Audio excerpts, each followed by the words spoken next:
পিতাকে স্মরণ করে আবেগঘন বার্তা দিয়েছেন ইরানের সর্বোচ্চ নেতা মুজতবা খামেনি। ইসরায়েল আমেরিকার হামলায় পিতা আয়াতুল্লাহ আলী খামেনি নিহতের ৪০ দিন পূর্তিতে সামাজিক যোগাযোগ মাধ্যম এক্সে একটি পোস্ট করেছেন তিনি।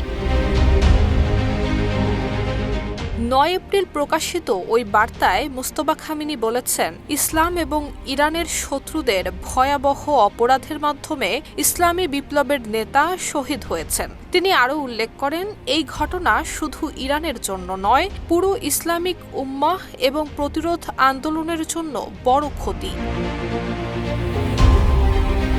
গত ফেব্রুয়ারিতে ইরান যুক্তরাষ্ট্রের মধ্যে পরমাণু কর্মসূচি এবং ক্ষেপণাস্ত্র ইস্যুতে টানা ২১ দিন সংলাপ চললেও শেষ পর্যন্ত কোনো সমঝোতা হয়নি। এর পরদিনই ইরানে যুক্তরাষ্ট্র শুরু করে অপারেশন এপিক ফিউরি এবং একই সময়ে ইসরায়েল চালায় অপারেশন রোয়ারিং লায়ন।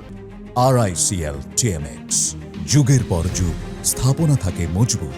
এই হামলার প্রথম দিনই নিহত হন আয়াতুল্লাহ আলী খামেনি, যিনি টানা ৩৭ বছর দেশটির সর্বোচ্চ নেতা ছিলেন।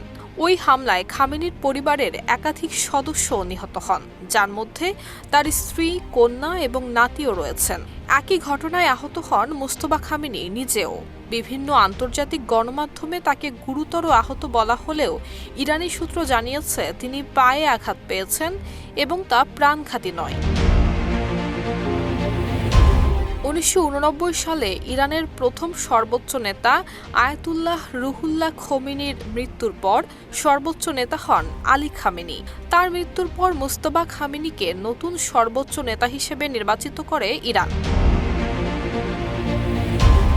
পরবর্তীতে রাশিয়ার প্রেসিডেন্ট ভ্লাদিমির পুতিনের আমন্ত্রণে গত ১২ মার্চ একটি রুশ সামরিক বিমানে করে ইরান ছেড়ে মস্কো যান মুজতবা খামেনি।